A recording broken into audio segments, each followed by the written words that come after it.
does, Critic. I remember it so you don't have to. So I haven't done a top 11 list in a while.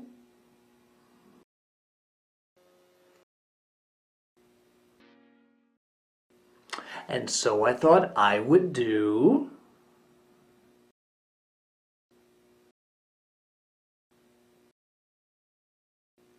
my top 11 favorite South Park episodes. You better have all the episodes. The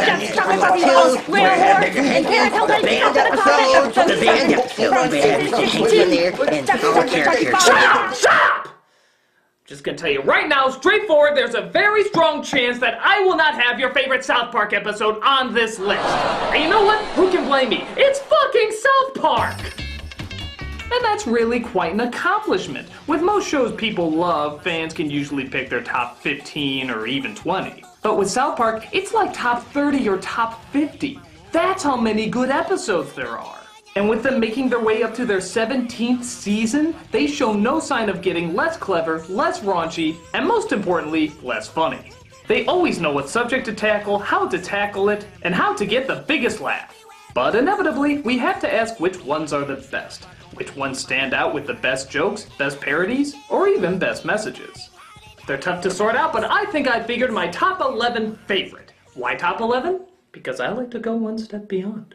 So, sit back and enjoy the top 11 best South Park episodes. Cosmo's a bitch, she's a big fat bitch, she's the biggest bitch in the whole wide world. She's a stupid bitch, and everyone's a bitch, she's a bitch to all the boys and girls. Have you ever met my friend Cosmo? She's the biggest bitch in the whole wide world. She's a mean old bitch, and she has stupid hair. She's a bitch, bitch, bitch, bitch, bitch, bitch, bitch, bitch, bitch, bitch, bitch, bitch, bitch, bitch, bitch, she's a stupid bitch. Number 11. She's a dirty bitch. Christian hard rock. With the internet growing in popularity, there were still so many questions about what was ethical and what wasn't. What was harmful stealing and what was innocent fun. And this episode exposed a lot of the overhyped bullshit for what it was. The boys start their own band, Moops, then decide to get online music for inspiration. Little did they know though that they were tapping into the worst crime humanity could possibly perform. At least, that's what the poor, starving musicians who already made millions of dollars say. Here you see the loving family of Master P. Next week is his son's birthday, and all he's ever wanted is an island in French Polynesia. So, he's gonna get it, right? I see an island without an owner. We're sorry, we'll never download music for free again. The boys are so blown away at what a terrible crime this is that they decide to stop playing in protest to protect their music, and become symbols for other big-name artists who decide not to play. Never realizing that Cartman, who has started his own fake Christian rock band, which it turns out is very easy, all you do is replace the word girl in any love song with God, is making tons of money because there's nobody else to listen to, forcing him to become a success while the other boys sit and do nothing, leading them to sum up the position of any artist perfectly. But why play if we're not gonna make millions of dollars? Because that's what real artists do. People are always gonna find a way to copy our music and swap it for free. If we're real musicians, then we should just play and be stoked that so many people are listening. Besides, maybe our songs would have gotten downloaded for free, but if they were good songs, then people still would have bought tickets to see our band in concert. We're not striking anymore. Who's with us? We're just about the money. Yeah. Oh. This episode not only has great commentary, but it's another example of keeping your eye off the prize and doing what you love simply because you love doing it. And with poorly written bill after poorly written bill trying to get passed in Congress to show the evils of the internet, I think this is an argument that won't be going away anytime soon. It's another great reminder to artists that if you're doing it for the money, you're doing it for the wrong reason. Man must learn to think of these horrible outcomes before he acts selfishly, or else recording artists will be forever doomed to a life of only semi-luxury. Number 10. Britney's new look. The boys are shocked at how much attention Britney Spears is getting in the media, interrupting political debates, important news stories, and sucking every common person's attention. And the news about her is not really that interesting either. She just does something stupid that in no way affects the world, but the world, for some reason, thinks that it does. And they hunt her down, trying to exploit what a pathetic blood-sucking creature she is, never realizing that they themselves are turning into the pathetic blood-sucking creatures. Even after she pushes herself to the limit, shooting herself, people still want to be in on the shit that nobody should care about. It talks about the obsession with celebrities our society has. But South Park asked the important question, who the fuck cares? There's no doubt that people love bullshit, but this episode says, for the love of God, get a fucking life and stop thinking how you can live through others. It's like that show, TMZ. You know, the worst humanity has ever put on in the history of the human race. So terrible that I hate getting a clip to show you because I feel like getting the footage is giving them a fraction of support, and that makes me feel like the devil. That fucking bad. And yet people still watch them like they're saying something important when all they're doing is praying somebody will blow their brains out to preserve whatever measly shreds of journalistic decency they have left. Jesus. This episode exploits that showing when... Oh, you know what? I'm gonna go on a little longer. Fuck this show! If you're actually dumb enough to watch past the first 2 seconds without realizing it's sucking whatever intelligence you had, then you deserve your purgatory of rubbing tabloids on your genitalia, thinking you're getting laid and claiming to others that you know how the world works when really you're just crying your virgin ass to sleep every night while eating your Dorito and Captain Crunch sandwiches. No, seriously, you stab God every time you see this show. You rape a kitten every time you don't turn the channel. Fuck this show! Not a fan. This episode displays a lot of similar issues that were also brought up in Raising the Bar. And while that was a great episode, I felt this one did the obsession with horseshit not only first, but better. For whatever reason, there will always be a crowd for this stupid stuff. And as long as there is, this episode will always hold relevance. Unlike some other pieces of shit. Seriously, whoever's watching it, sleep with something. For your own good. Number 9. Cancelled. Satire often shows the flaws of human nature, but once in a while it can get its humor from the idea that maybe we've been doing better than we thought. Like, we've actually been holding up when given the circumstances we're put in. And this episode plays around with that idea. Sort of. It starts off eerily similar to the very first episode. In fact, it's exact.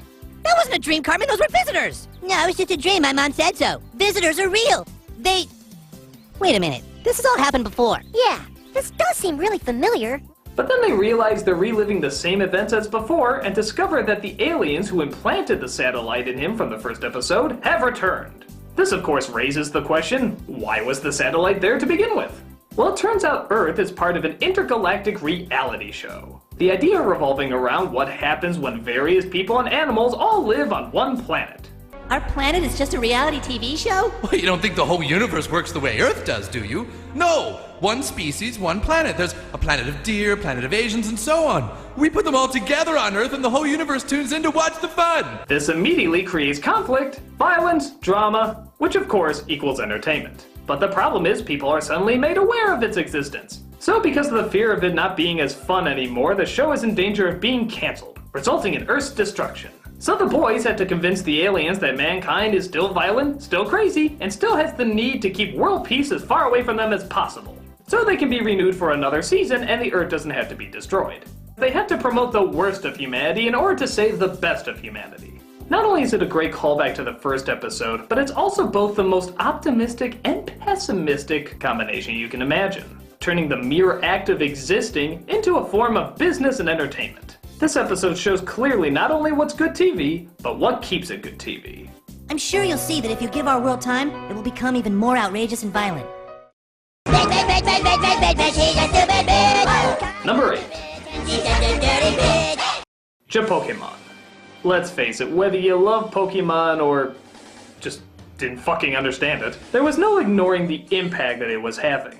Kids everywhere became obsessed, making the anime style bigger than it had ever been in the past. So this is Trey and Matt's very adult outsider look on the phenomenon. And as someone who's going into college by the time this shit became popular and didn't follow it at all, I can guarantee it got most people's reaction to it. So you can collect them all. Furry cat, donkey trunk, penguin, shoe, lamb toy. Collect them all and you can become Royal Crown Chipoko Master. Pokemon is Super You-Love Toy #1! So, through trying to understand the show and why it's so damn weird, the parents discover a plot from the Japanese to brainwash all of America's kids, forming an army to conquer the world. This not only mocked the intense fandom of children at the time, but also how diabolical marketing can be. And that with the right combination of crazy-ass ideas, can form an empire of epic proportions. Even to world domination, apparently. Just look at this subtle propaganda. Have to buy a ticket. I have to buy one, a ticket, I got to buy. This Saturday and Sunday, you can't wait to go! It was just a great what the fuck reaction to all the adults trying to understand what their kids are watching. And that as much as we like to push good, intelligent programming on them, kids are always gonna like something stupid too. It's just the way of life. Someday I will collect all the Chimpokemon, then I will fight the evil power that will reveal itself once all the Chimpokemon are collected. Oh. No, Kitty, you can't have these chicken tenders because they are mine and I keep mine to myself. It was great seeing the oddness of children's anime shows being mocked so well, but this would of course raise the question, what about adult anime? Well, join me in number 7.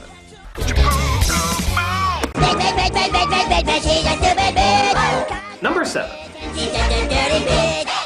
Good Times with Weapons. For as much as they mocked kids anime, it's fairly obvious the writers of the show must enjoy good adult anime as well. In this episode, the boys come across a series of weapons and pretend that they're ninjas. But not just any ninjas, anime ninjas. And the best thing is we don't see it from an outsider point of view like we did with Pokemon. We see it from the children's point of view. Everything found in traditional anime is here. The badass designs, the over-the-top storylines, even the karaoke songs with bad English dubbing. Hey, hey, let's go, Kinkasuru! Taisetsu na mono, protect my balls! A lot of the humor comes from the fact that it's taking a simple story about kids playing and turning it into a grand battle. So the comedy lies in how over-the-top and epic they're making their childish dilemmas. And nobody does over-the-top and epic like anime. It's a loving send-up with lots of laughs and a perfect satire of a very popular art form. We'd love to hang out, guys, but we have important secret work to do. Yes, the life of a ninja is complex and full of peril. It even has a funny little jab at the end about violence in the media versus sex in the media. And it wraps up all loose ends really nicely. But hell, we all know that wasn't the best part. The best part was just watching them make fun of what we enjoy. But still in a loving way. What else can you say but, let's fighting love! Let's fighting love! Let's fighting love!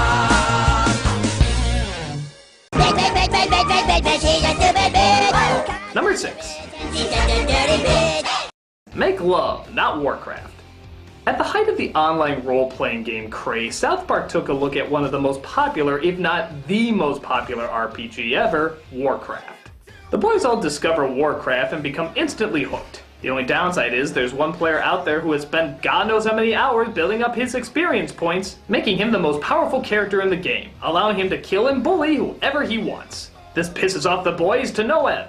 So they decide they want to get revenge, but the only way to do it is to build up their experience points. So the boys decide to sacrifice all their social life to become the mightiest fighters online and the most pathetic human waste in reality. Much like Good Times with Weapons, a lot of the humor comes from how epically large our heroes can make something so not epically large. I mean, they can be fighting online, but when you get down to it, they're just sitting at a fucking computer screen. And we always get constant reminders seeing all our badass looking characters still have the voices of little kids. Oh, dude. I just took the biggest crap. Dude, we've been waiting forever. Well, I'm sorry I had to take a dump.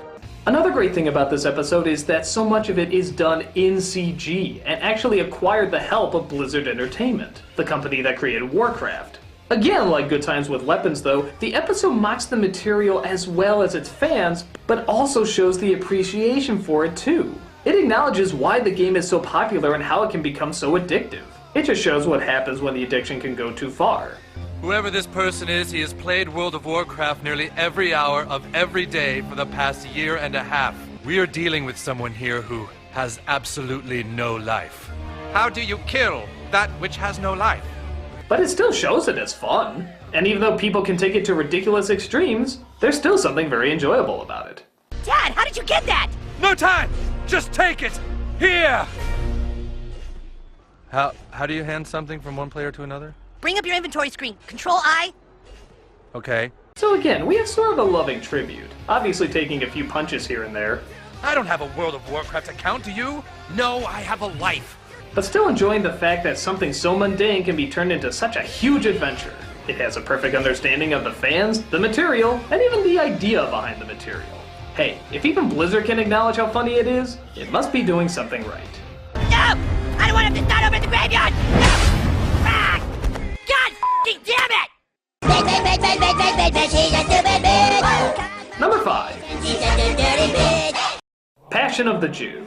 Definitely a classic. The best look at Mel Gibson's controversial film, The Passion of the Christ. Some people may forget, but this film was one of the most talked about movies for a couple years. And South Park decided to throw in their 2 cents as well. All the boys go to see the film based on how everybody's been talking about it, and each one has a different reaction. Kyle sees it as a guilt trip because of his Jewish heritage, Cartman sees it as a chance to control brainwashed extremists, and Stan and Kenny just see it as, well, a bad film. That wasn't a movie, that was a snuff film. Which I give a lot of credit for, seeing how this is the following joke. This is about being able to hold bad filmmakers responsible. This is just like when we got our money back for basketball. They try to go to Mel Gibson himself to try and get their money back, but their fears of Gibson being a crazy, pain-obsessed sadomasochist are sadly confirmed. In fact, overly confirmed. I guess now you're gonna start torturing me. Ah! Oh, my nipples are so tender, don't squeeze them anymore! Dude, what's wrong with him? He's cuckoo, dude.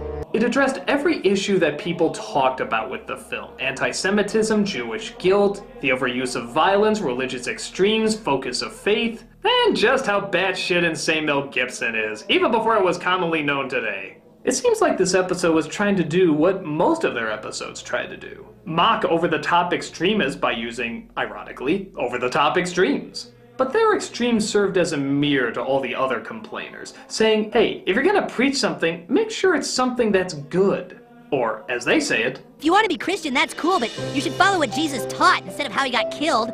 Focusing on how he got killed is what people did in the Dark Ages, and it ends up with really bad results. That about sums it up. Because when you get down to it, they don't attack how people represent religion and faith. They attack how people declare a movie represents religion and faith. And how that's just as much bullshit as it sounds. And this episode called it out. Whatever your thoughts, whatever your beliefs, make sure you're following good ethics for good reasons. You would all love to torture me, wouldn't you? He's not quite as eloquent as I had pictured. Only 4 more to go and we'll get to him right after these ads. So, keep an eye out for this one. It's Saturday and Sunday. You can't wait to go! I don't trust it.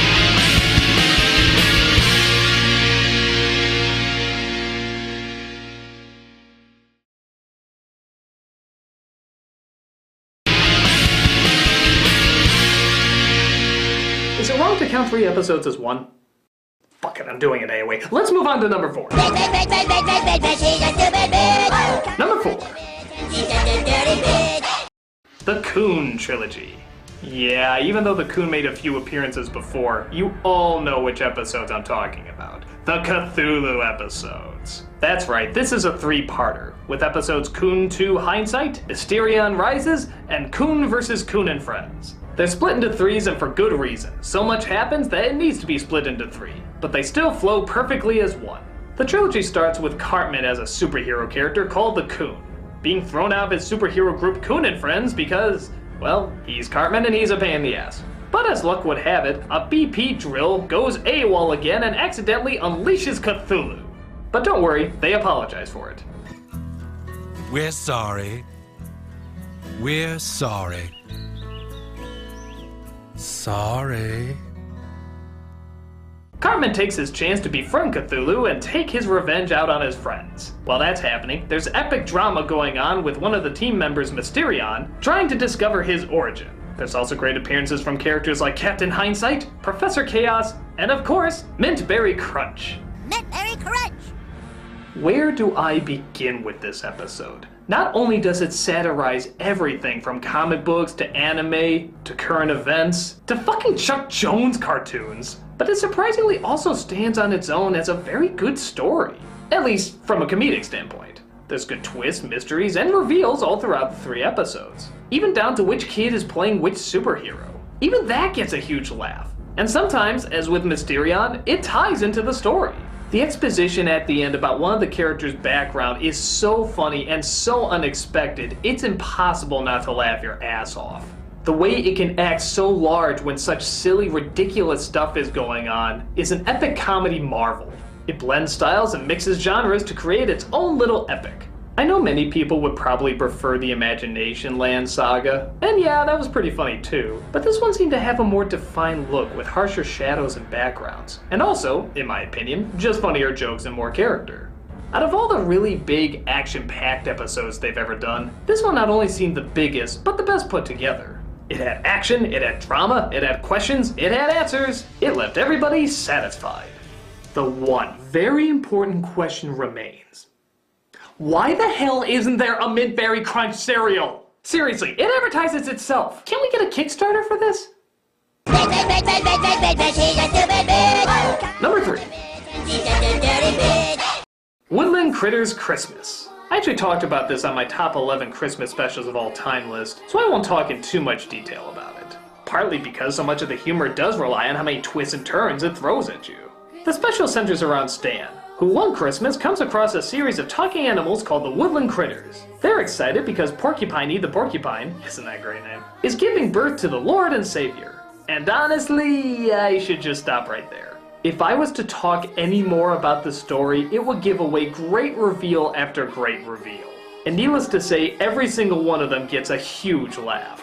It's not just a great satire of Christmas specials. God, even that music seems to sum up every Christmas song ever made. It's once a year, it's Christmas time, and it happens once a year.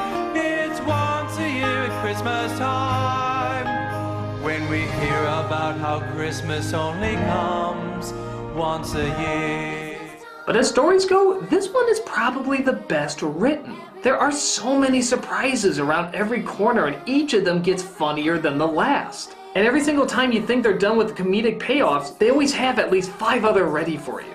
And they all tie in to make an absolutely perfect episode. I know I'm being really vague about it, but trust me, if you've seen this episode, you'll know what I'm talking about. When you hear South Park does a Christmas special, this is just the kind of stuff that would pop in your head.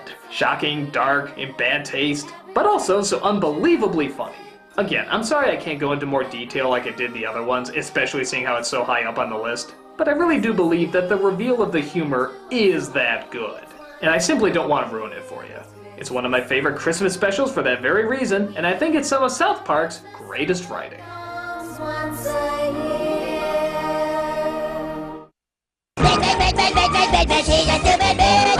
Number 2. All About Mormons. I think it's safe to say the creators of South Park have a fascination with Mormons. But given the way they explain it and make jokes about it, you can kind of see why. In this episode, a family of Mormons move into the neighborhood. At first they're outcast because everyone thinks they're gonna try and force their beliefs down their throats. As the town's preparing for a fight, the Mormons are preparing for dinner. Yeah, not only do they not want to fight back, but they constantly invite people over for dinner. And it's not for any religious agenda or anything, they're just nice. What happened? I'm going over to his house for dinner tonight. You kicked Mr. Harrison's ass? We're, having their family over for dinner tomorrow night. See, that's what happened to me. They talk politely, they tell stories, they're a better family than most of the families in town. And the episode is pretty much the village's confusion of how such kind people can come from a religion that's, well, according to South Park, something like this. Jesus lived here in America? Yes, eventually my people were all killed by the other tribe of Israel. And as punishment, God turned their skin red. These are the Native Americans you know today. Dum dum dum dum dum. This episode is one of the best for 2 reasons. One, if you've ever known a Mormon, you know they are unusually nice and ethical and not angry and just pleasant. Oh, I'm sure there's some asshole Mormons out there, but I haven't met them yet. I haven't even met a person who met a Mormon who was an asshole yet. So their grasp of Mormon people is not only funny, but kind of dead on. But the second thing that makes this episode one of the best is that it still takes its shots at the Mormon religion. But that still doesn't get in the way of their message. Being that if a religion doesn't spread hate, produces good people, and hurts no one, who cares what the hell they think? In my opinion, I don't even think this needs to be called All About Mormons. It could be called All About Religion. No matter what the faith, if it seems to spread good without harming a soul, there's good in it. As much as the episode does mock the Mormon religion, it also surprisingly teaches tolerance, in its own unique South Parky way. Heck, Stan's father wants to become a Mormon, because he just wants to figure out how he can be as nice and complete as that family is. And it all comes from just being pleasant. And you know what? In a show that can be so harsh and mean-spirited sometimes, it's good to know that even the creators can still see the value in just straight up being nice, even in the face of being mocked for it. And in the end, the Mormon kid is actually seen as the badass because he didn't change for anything. He just stayed himself because that's what he liked. In a time where religion can still be so complicated and so controversial, this episode understands that sometimes the simplest answer can very well be the best. Who's up for water balloon fights? Yeah! Balloon fight! And now for my number one pick.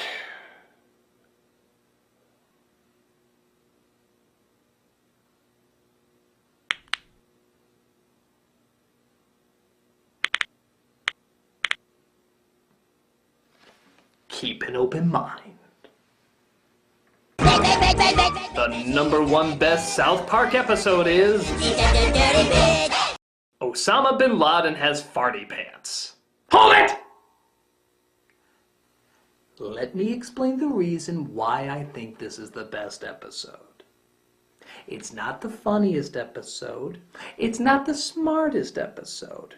It's not even the best written episode. But it came at a time when America needed South Park. It had been 3 months since the previous South Park episode, and in that time, not only did 9/11 happen, but a series of anthrax attacks that was being sent through the mail was putting the country in a state of absolute fear. Security tightened everywhere, our country was on the brink of war, America was changed forever. Nobody knew how or what to feel. So when the news that South Park was going to return to TV was announced, a lot of people were wondering, what are they gonna do? What could they do? Would it be a touching episode, an in-depth episode? What side would they pick? What issues were they going to tackle? What the hell was South Park going to do? Literally, the first frame set the mood. Remember when life used to be simple and cool? Not really. This is what we needed. We needed a good laugh at the entire thing, and we needed it to be done by South Park. The episode shows the overly secured and paranoid America waving flags everywhere for support and hiding in their homes, feeding their fear by watching the news. Through a misunderstanding, the boys are forced to send $1 each to Afghanistan kids as part of a charity program, and they in return send a goat. They don't want the goat though and wish to return it via plane, but end up getting caught in the flight. Through, per usual, a strange series of events, the boys end up discovering Osama bin Laden. And the rest of the show is just making him look like the most pathetic ass. Oh, bella, bella falafel, mi amore, fatwa, fatwa. It was as over-the-top, raunchy, silly, and cartoony as they had ever been in the past.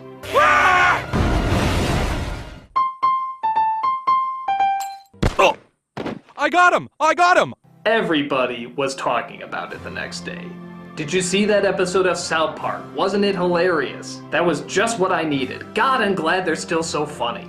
There have been jokes made about the state of our country before this episode, other satires and commentaries, but this was the one that Americans needed. Uncompromising, unapologetic, not worrying about who they offended, just trying to make people laugh. It was just the right jokes at just the right time, delivered by just the right people. Giuliani showed us we needed to be strong, Letterman showed us we needed to cry, South Park showed us we needed to laugh.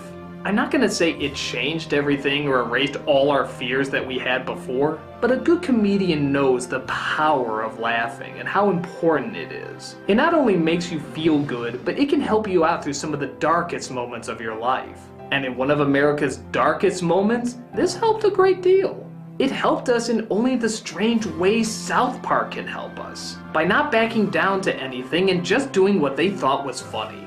And whether it was a huge roar or the tiniest little chuckle, everybody felt their spirits raise a little bit after seeing this episode. It's the best episode because it's the only episode that reminds us that we not only like South Park, but we surprisingly need it. So there you go, my top 11 favorite South Park episodes, and looking back, it's kind of shocking how smart it is. From a show that most people thought was just lowbrow garbage and crude childish humor, South Park has proven to be some great social satire, and purely on its own terms. They're the people we can always rely on to say the emperor has no clothes. The people who won't be bought out or cave in to any public opinion. The people who won't hold back about saying something about somebody because they're afraid they might be on the show or they might be a sponsor. They have no fear because they have no cares. They talk about whatever they think is funny and still manage to be relevant for 17 seasons and still going strong. Maybe there is more to South Park than just crude humor. Maybe it's proof that great comedy and art doesn't just come from freedom, but from freedom given to the right people. And that what the public claims as one day being beneath them, or immature nonsense, can the next day be claimed as some of the most blunt, straightforward, and brilliant satire that television has seen in years. Wouldn't you agree? Shut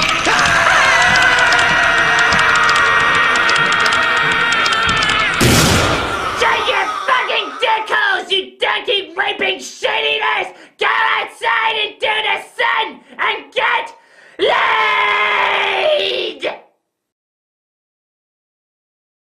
I'm the Nostalgia Critic. I remember it so you didn't have to. Dude, that was totally tipped.